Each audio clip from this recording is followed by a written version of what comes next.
Welcome back. Massive state elections beginning with UP first phase starting tomorrow. 8 state ministers are in fray in this phase. Muslim vote ranges from 20 to 35% in different seats. BJP wants and hopes for a split here between the SPRLD, the Congress, the AIM and the BSP. Let's not forget them. And the Jat vote at 17% is one of the biggest factors. But the issues on ground are twofold. Law and order for the incumbent government and also the development push. And over the next few minutes, we will focus on that. I'm Shivani, my colleagues Anusha and Maha are joining us to break down all the scenarios, the statistics, and especially what to look forward to here on your Election Nerve Center. First up, Anusha, let's break down the BJP's mission in Uttar Pradesh. There's no doubt they're focusing all gung-ho as far as the state is concerned. And Shivani, zooming out from the issue of faith that you pointed out, I'll quickly take our viewers through the voting percentage, how they have been so far. What are the gains that the BJP has made, and try to look at these graphics and understand these numbers as pre-Modi and post-Modi, because Prime Minister Modi and the phenomena that he is has changed the grammar of India's politics in the times to come. All right, so let's now come across and look at these numbers as they are coming. 50% is the gain that they have made if you talk about the Lok Sabha elections in 2019. And if you go forward and you compare 2012 to 2017, 15 to 40% is the gain that they have made. If you compare that, in 2009, just about 18% was the vote share. In 19, that jumped to about 50%. Significant gains that the BJP has made. And this graphic is a clear reminder of how pre and post Modi the voting percentage and consolidation have made. It's the Sarkar of the Karma Yogis. That is what BJP would like to tell everyone, that it's the Sarkar of Karma Yogis, zero corruption, development is what they're talking about.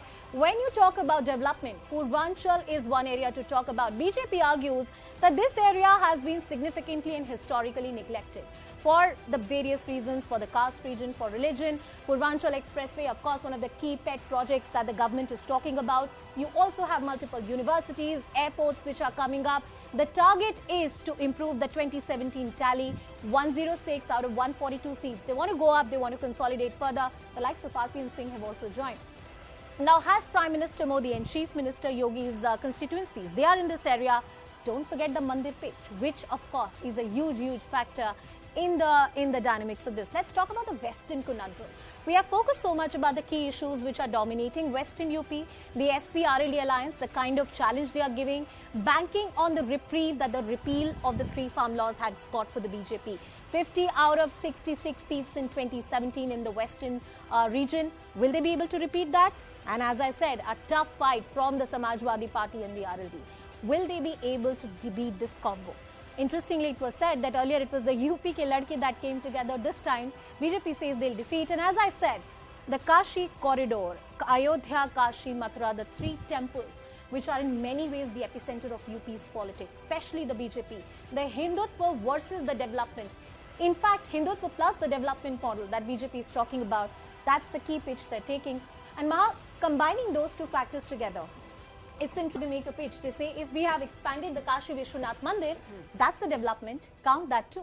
Yes, absolutely. So as you are saying, Vishwas and Vikas, that's the pitch of the BJP. So let's take a quick look at some of the key areas in Uttar Pradesh where the Vishwas pitch will be important, and whether it has been with the BJP all along or in the past it has seen some sort of change. So here we've marked out these 5 for you. So here you can see some of the important ones. Mathura. Now in Mathura, which falls in West UP, there are 5 seats, 4 with the BJP, 1 with the BSP. Similarly, Ayodhya entirely with the BJP. This is 2017 Vidhan Sabha elections is what we are talking about. Now let's take a look at Allahabad, and here we are talking about the Kumbh Mela. So another Vishwas factor here.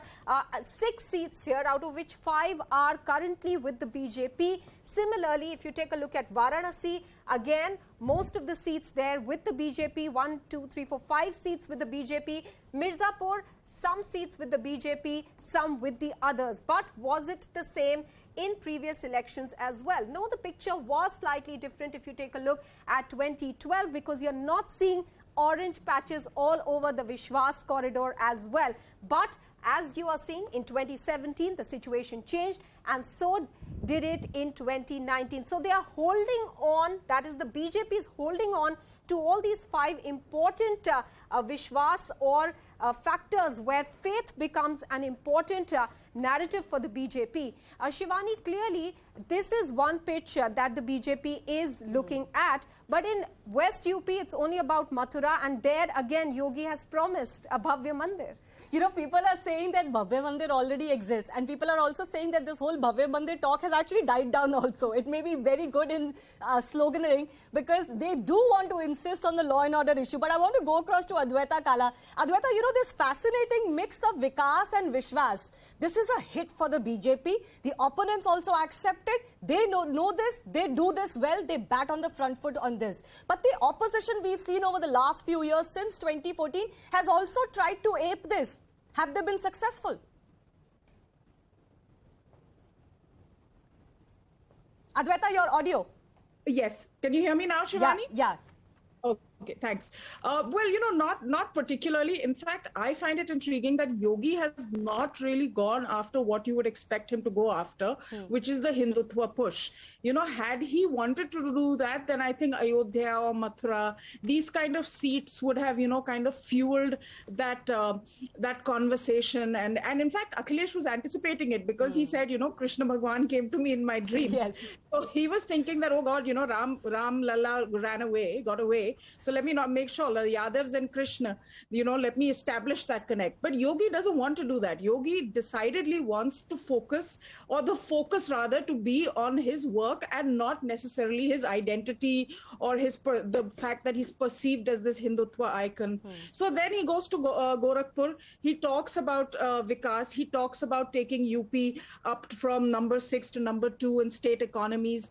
So he wants to talk about the Purvanchal Express. In fact, I feel Purvanchal is actually a little more tricky for the BJP than even Western UP is. Okay. Because that's my personal reading of the situation. All right. But he's actually focusing, and the thrust in Purvanchal is really about Vikas for a very specific reason, and that is because he wants to show them, the public, that he's delivered. And I think that's good that we're moving away from at least the BJP bringing up this conversation, although the SP has brought up Jinnah and Pakistan and all of that. And the Muslims have said, like, why are you bringing this up? Stop linking this to us. Move on. I wanted to go across to our Congress spokesperson on the Muslim factor, but because you talked about Purvanchal, I want to go across to Maha once again and talk about that expressway and that factor, because here they've pushed the Vikas pitch a lot. Yes, absolutely. And as Adwaita is pointing out, that East UP is slightly tricky for the BJP. Yeah. West UP is where they've majorly had gains over the last few elections. And that is why the Vikas push. And that is coming through these projects. And Purvanchal Expressway plays a factor over there. So if you look at the districts along the Purvanchal Expressway, all these districts that I'm highlighting over here fall on the Purvanchal Expressway. There are actually 9 districts largely, and these are all the assembly constituencies that you are seeing over here. Largely, if you see the central part of Uttar Pradesh, which could fall in the Awadh, you are seeing them as saffron in color, which is with the BJP. But you can also see that on some of these seats, the BSP, the SP also have a sizable influence, and that is towards East Uttar Pradesh. If you go towards Ghazipur, Azamgarh, Mau, these are the areas where the SP has also a stronghold. So that is why it becomes important for the BJP to push for the Vikas factor. And if you compare this very quickly to 2012, on the same stretch, this entire stretch, Shivani and Anusha, if you can have a look here, is entirely red with the SP. So, of course, the SP did have many seats in 2012, but it changed partially on this stretch to the BJP in 2017. You know, Maha, what I was noticing, in 2017, on this stretch, the vote share for the BJP is 34%. Isn't it, Anusha? Yeah. If you compare it to the overall state, they have a lot to gain here. They have a lot to gain here, and the new entrance from the Congress party might also help them. Exactly. So let me go across to Hilal Ahmed. Let me ask you the Muslim factor. Phase one, I mean, not just about phase 1, but overall, are you not afraid, what the SP is saying, that the Muslim vote share could split, which the BJP hopes for, between all of these opposition players, and that could hurt the Congress party too. As far as Congress is concerned, you have seen that we have not gone after any caste, we have not gone after any religion. We have picked up a very solid points which are really denting the whole of Uttar Pradesh.